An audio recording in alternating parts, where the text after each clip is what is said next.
आमचं तुमचं आणि समस्त गोमंतकाचं राखणदार तर म्हणजे म्हापशाचं बोडगेश्वर. म्हणजे खांद्यावर कांबळ, हाती मशाल तर दुसऱ्या हातात दंडुका. मी समस्त गोमंतकाचा. मला म्हापशाचा बोडगेश्वर म्हणतात, पण मी समस्त गोमंतकाचा तारणहार. थँक्यू.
शुभाची माता भाग्य कोणत्या अजून हिंदवी स्वराज्याची पताका नवी अभिमानाने डोलते. लक्षातून ऐका मी जिजाऊ बोलते. धन्यवाद. मैं मोहनदास करमचंद गांधी हूँ. मेरा जन्म 2 अक्टूबर गुजरात में हुआ. बुरा मत देखो, बुरा मत सुनो, बुरा मत बोलो. जय हिंद, जय भारत. आन आहे आम्हाला. अरे शत्रूंच्याही माय बहिणींना सन्मानाने वागवणारे आम्ही, तू आम्हाला आदिलशाहीची भीती घालतोस. नराधमा, जिने तुम्हाला जन्म दिला ती एक स्त्रीच आहे. ती एक स्त्रीच आहे. पण तुझ्यासारख्या नराधमाच्या रक्ताने मला माझ्या तलवारीचा अपमान करून घ्यायचा नाही. घेऊन जाईल ना आणि घरी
मैं जंग का ऐलान करती हूँ।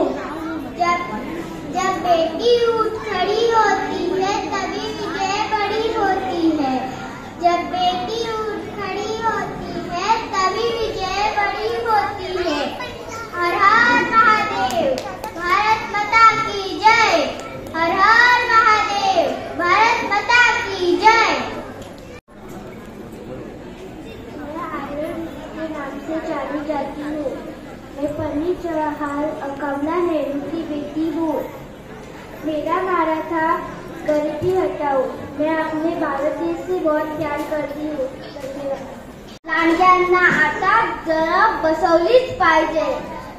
आई भवानी सदैव तुमच्या पाठीशी आहे। धन्यवाद। के भी नाम से जानते हैं, दुश्मनों की गोलियों का सामना करेंगे। आजाद है, आजाद ही रहेंगे। देश में जिसका खून न खोले वो खून नहीं पानी है। देश के जो काम न आए वो बेकार जवानी है। जय हिंद, जय भारत। धन्यवाद। अगनातली तुळस, गोठ्यातली गाय व घरातली माय, हे चार कोणी वाकडी नजर टाकली तर गाय केली जाणार नाही असे म्हणणारी मी जिजाऊ शिवबाला घडविले। शिवबालाने स्वराज्य घडविले।